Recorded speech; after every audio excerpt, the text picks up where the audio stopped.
Welcome to the Stoic Tide. Living alone can either be your greatest prison or your greatest weapon, and the thin line between these two realities is drawn by the choices you make every single day. Most men don't notice it, but they are silently sabotaging themselves, falling into invisible traps that corrode the mind, weaken the spirit, and bury discipline under layers of comfort and distraction. These mistakes don't shout, they whisper, and before you know it, they have reshaped your life into something smaller, weaker, and far away from the man you were meant to become. Today, guided by the timeless wisdom of the Stoics, we are going to expose the 12 fatal mistakes that lonely men must avoid at all costs if they want to turn solitude into power, clarity, and resilience. Each one of these errors is a hidden chain, and if you don't recognize them, you will carry them unknowingly until your soul is crushed. But if you do recognize them and you act, solitude will stop being a curse and will become the very furnace where your strongest self is forged. And stay with me until the end because I will reveal the bonus mistake number 13. One of the most dangerous errors almost never spoken of but powerful enough to rewrite your entire destiny. This revelation alone could change the way you see yourself forever. If you want to rise above mediocrity, you cannot miss it. Before we begin, do one thing that will seal your commitment to this transformation. Hit the like button to show you're ready. Subscribe if you haven't yet so you don't miss the next lesson. And comment the word power below. Why power? Because the very act of writing it down is a declaration that from this moment on you refuse to live as a victim of solitude. You choose to master it. 1. Becoming a slave to emotional cravings. One of the most dangerous traps for a man living alone is to become a slave to his own emotional cravings. The absence of company creates an empty space. And instead of using that silence as a battlefield to build inner strength, many men rush to fill it with noise. They chase after likes on social media, meaningless conversations, short-term pleasures, or hollow relationships that exist only to silence the fear of being with themselves. But every time you do this, you trade your freedom for a chain. You hand over your power to people who don't even care about your destiny. Epictetus warned us with words that cut through time itself. Don't wish for events to happen as you want them, but wish for them to happen as they do and you will live in peace. Do you see what this means? It means that the hunger you feel for constant attention is not a curse of solitude. It is the mirror of your lack of self-mastery. When you wait for the world to validate you, you are saying, I cannot stand on my own. I need others to tell me who I am. And nothing weakens a man more than that confession, even if it is silent. The Stoics knew that true power comes from within, and that freedom is lost the moment you rely on external approval to feel complete. Imagine a man who spends his night scrolling endlessly, desperate for a notification, a message, a sign that he is noticed. He believes he is feeding his emptiness, but in truth he is starving his soul, because the more you seek outside, the less you find inside. The void grows, the anxiety multiplies, and soon your entire life revolves around satisfying cravings that were never meant to be satisfied. The solution is radical. Stop asking others to complete what only you can build. Learn to sit in silence, not as punishment, but as training. Learn to walk through the fire of solitude without begging for water. When you master that, you will find something most men never discover. Inner stability that no one can give and no one can take away. But if you fail, your solitude will not strengthen you. It will devour you. And that is why this first mistake is fatal, because it is the door through which all other weaknesses enter. Now let me ask you, what happens to a man who closes that door and begins to master himself instead of craving others? The answer will shake the very way you see your own reflection. 2. Neglecting daily discipline. Neglecting daily discipline is one of the most silent yet most destructive mistakes a man living alone can ever make. When no one is watching, when no one is there to demand accountability, the temptation to drift is overwhelming. Days blend into nights, nights blur into wasted hours, and suddenly you look back and realize weeks have vanished into smoke. Solitude without discipline does not give you freedom. It breeds chaos. Seneca warned us clearly, discipline is the mother of success. And he was right, because without discipline, solitude mutates into decay. Discipline is not a prison. It is the architecture of liberty. It is the invisible structure that transforms empty hours into sacred opportunities. Think about it. When you live alone, there is no voice telling you to wake up early. No eyes judging whether you worked on your craft. No hand pulling you back to your path. The only guard at the gate is you.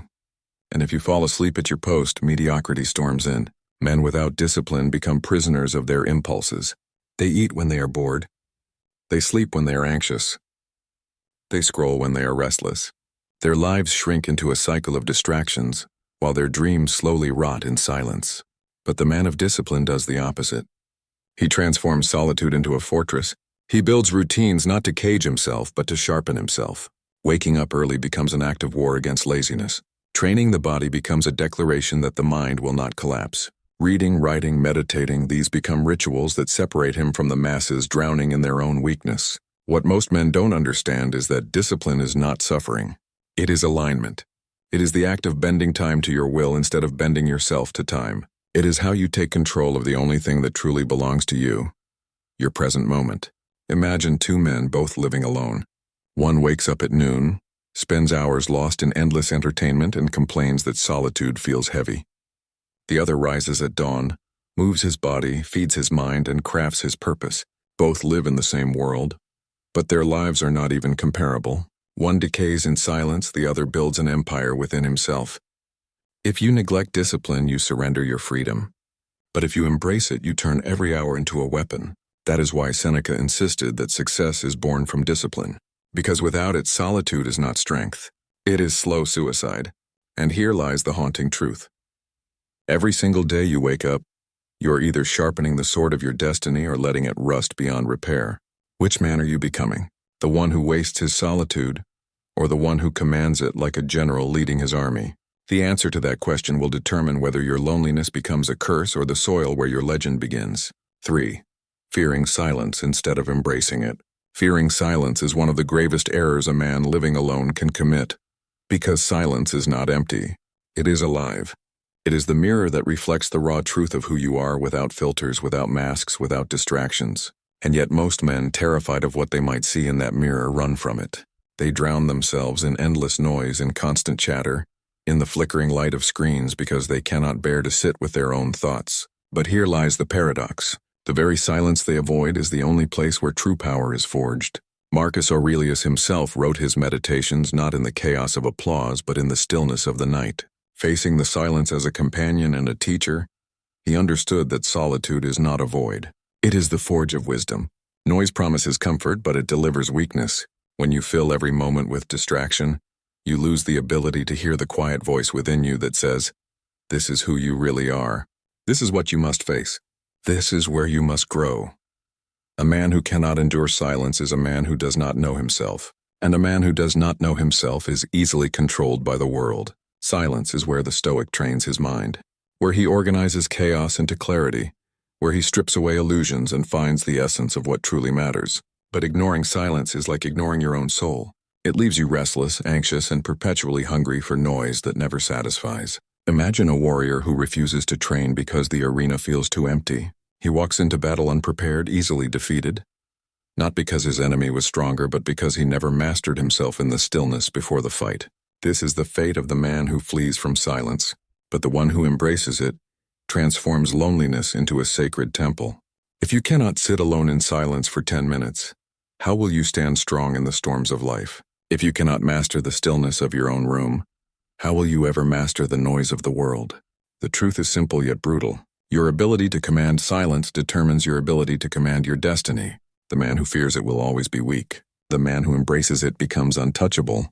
But ask yourself, what happens when silence stops being your enemy and becomes your greatest weapon? The answer will shake everything you thought you knew about solitude. 4. Ignoring physical self-care. Ignoring physical self-care is a mistake that silently poisons the foundation of a man's strength. Many believe the mind and body are separate, but the Stoics knew the truth. They are inseparable allies. A neglected body does not just weaken muscles. It corrodes focus, blurs clarity, and steals the very energy needed to pursue greatness. Seneca declared with sharp precision, "No man is sound of soul without sound of body." When you abandon your health, you are not just skipping workouts or eating poorly. You are dismantling the very temple that houses your spirit. Living alone can make this trap even more seductive. No one is watching what you eat. No one notices when you skip your training. No one comments when you spend nights scrolling instead of sleeping. And in that silence, excuses multiply. You tell yourself you'll get back on track tomorrow, but tomorrow turns into weeks. And weeks turn into a shell of a man whose mind is foggy and whose body betrays him. The irony is brutal. Men seek power, but they discard the simplest gateway to it, their own physical well-being. Strength is not about vanity. It's not about sculpting an image for others. It's about cultivating a body capable of carrying a disciplined mind through the storms of life. The man who trains his body is not just building muscle. He is rehearsing resilience, practicing consistency, and proving to himself daily that comfort will never rule him. Food, rest, movement, these are not luxuries. They are weapons. Neglect them and you dull the blade of your spirit. Master them and you become a warrior equipped for every battle inside and out. Picture two men. Both live alone. Both face the same challenges. One fuels himself with chaos, junk food, late nights, no exercise. He drags himself through each day exhausted, irritable, unfocused. The other treats his body as sacred, training, eating with discipline, sleeping with intention. He walks into each day sharp, decisive, unshakable. These two men are not separated by fate. They are separated by choice. And your choices repeated daily are what forge destiny. If you ignore physical self-care, solitude will consume you with fatigue, weakness, and doubt. But if you honor it, you transform solitude into a laboratory of strength. And here lies the haunting question. When the trials of life strike, will your body betray you, or will it be the unbreakable armor that carries your spirit forward? The answer depends entirely on the decisions you make tonight, tomorrow, and every day after. And it is precisely in that decision where the true difference between an ordinary man and a rare one is revealed. 5. Living trapped in the past. Living trapped in the past is one of the most subtle prisons a man can build for himself. Alone with his thoughts, he replays old betrayals, failed relationships, missed opportunities, and mistakes that no longer exist anywhere except in his mind. He believes he is reflecting, but in truth he is shackling himself to ghosts. Resentment becomes a chain. Regret becomes a weight. And soon he is not living in the present at all. He is merely surviving inside an endless replay of yesterday. Epictetus warned us with a truth sharper than steel. It's not what happens to you, but how you react to it that matters. The past has already happened. It cannot harm you anymore unless you keep handing it power with your thoughts. The danger of dwelling on the past is not just emotional. It is practical. A man chained to old wounds becomes hesitant, insecure, and fearful. He sabotages new opportunities because he expects them to fail like the old ones. He poisons new relationships because he suspects they will betray him like those before. He walks forward, but his eyes are fixed backward, and so he stumbles again and again. This is why the Stoics taught the art of release, not for others, but for yourself. Forgiveness is not weakness. It is a weapon. It cuts the chains of resentment and frees you to walk unburdened. Imagine a warrior who enters battle dragging corpses from old wars tied to his back. He is slower, weaker, distracted, and eventually defeated, not because his enemy was stronger, but because he refused to drop the dead weight. This is exactly what happens when you refuse to let go of the past. You think you are honoring your pain, but in truth you are sabotaging your future. The man who chooses to release, however, is unstoppable. He understands that the past cannot be erased, but it can be reframed. Every scar becomes a lesson. Every failure becomes training. Every betrayal becomes a test that refined him into something sharper. The present moment is the only battlefield where life happens. If you surrender it to memories, you are abandoning the only ground where you actually have power.